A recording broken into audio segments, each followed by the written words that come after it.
Hello my crafty friends!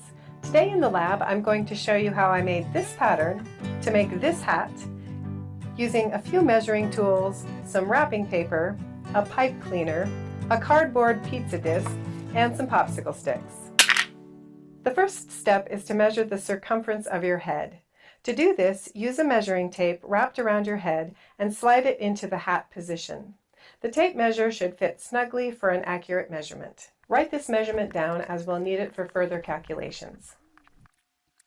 The first piece we will be making is the side piece or side crown of the hat. So I'm going to show you how to make this slightly curved piece that will be cut on the fold of the fabric. So the single fabric piece will fit around the circumference of your head. I'm starting with a piece of wrapping paper that measures 16 by 12 inches.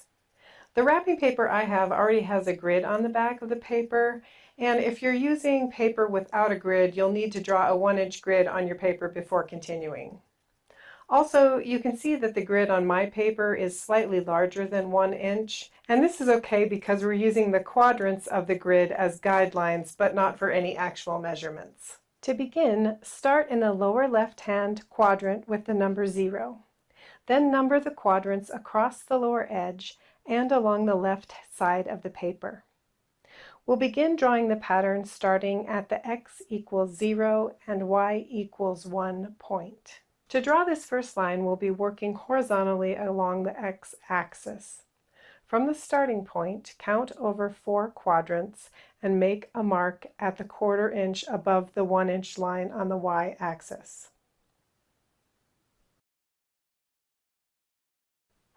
Continue working across the paper 1 quadrant at a time, marking the quadrants on the y-axis using the following measurements: 1/2 inch, 3/4 inch, 1 1/8 inch, 1 1/2 inch, 1 3/4 inch, 2 1/4 inches, 2 3/4 inches, and 3 1/2 inches. Once all the points are drawn, connect your markings into a smooth line by hand or with the help of a curved ruler. So just in case that wasn't completely clear, I'm starting at my starting point and working from this line. And in quadrant number 1, my measurement is up 0. Quadrant 2, it's up 0. Quadrant 3, it can go up just a hair once you draw the curve.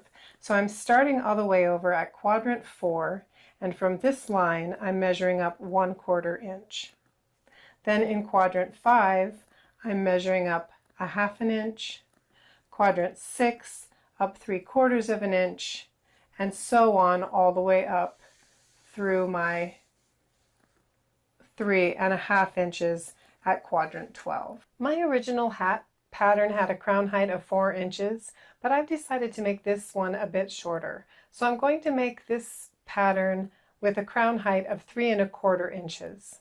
And to do that, I'm going to measure up from my starting point, 3 1/4 inches, and then work my way along the curved line, making markings 3 1/4 inches above the curved line.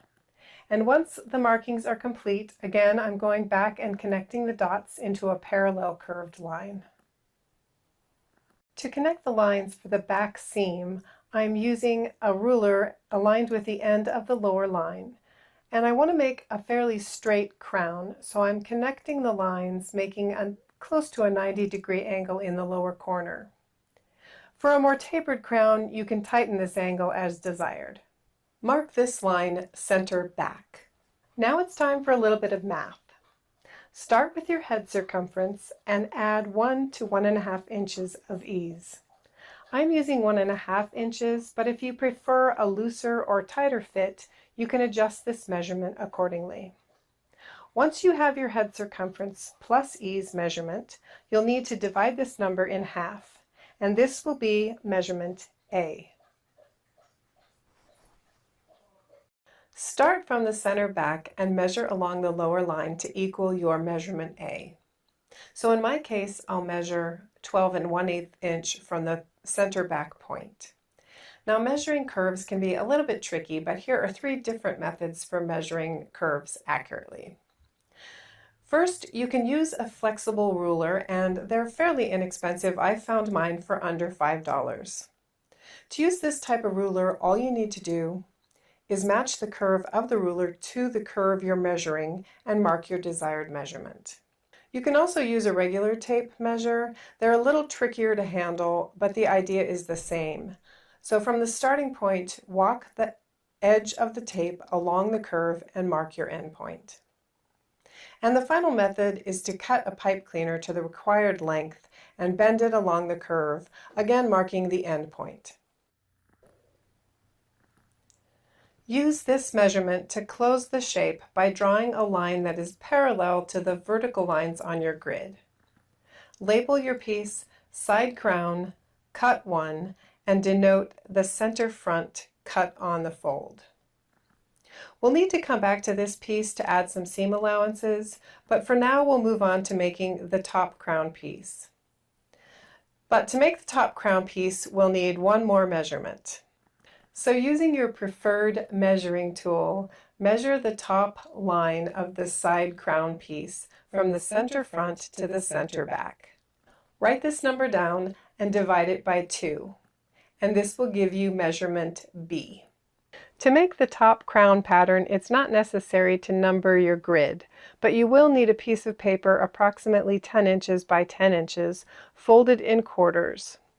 You also don't have to have a grid on this piece of paper, but you might find it helpful.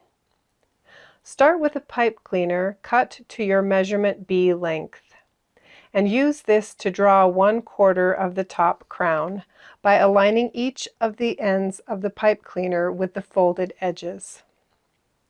I want my crown to be more oval than round, so my curve is approximately 3.5 quadrants high and 2.5 quadrants wide. Once you have lightly drawn your curve, you'll want to double check your measurement and make any necessary adjustments.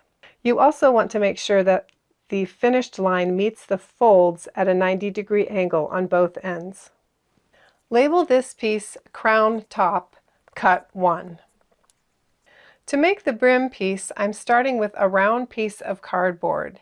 This cardboard has an 11-inch diameter, but the arc of a 10-inch to 12-inch circle will work. Make a starting mark on the edge of the cardboard, then use a flat tape measure to measure and mark your measurement A number. So for me, the measurement between my marks equals 12 1/8 of an inch. Then tape one popsicle stick at a 90-degree angle on both marks. For the brim pattern, you'll need a piece of paper approximately 17 by 13 inches. If you want a pattern with a really large brim, you may need slightly larger paper. I want my brim to be 3 inches, which is about the length of my popsicle sticks. So I want to position my template on my paper so that all of it fits and also allows enough room to add seam allowances. Once this is achieved, I can trace along the popsicle sticks and the cardboard curve. From the curved line, I'm measuring 3 inches to make my 3-inch brim.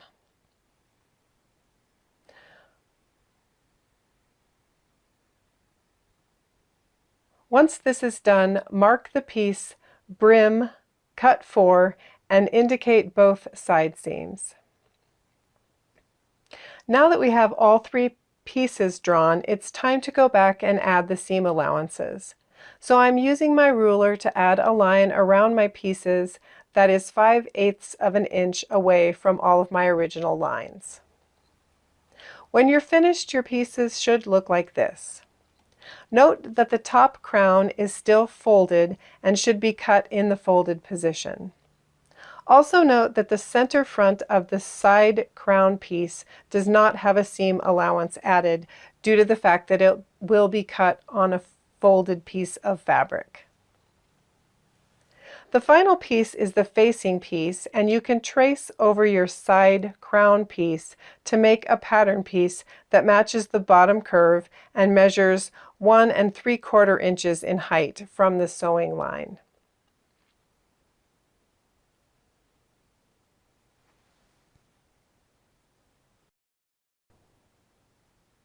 And this completes your custom hat pattern.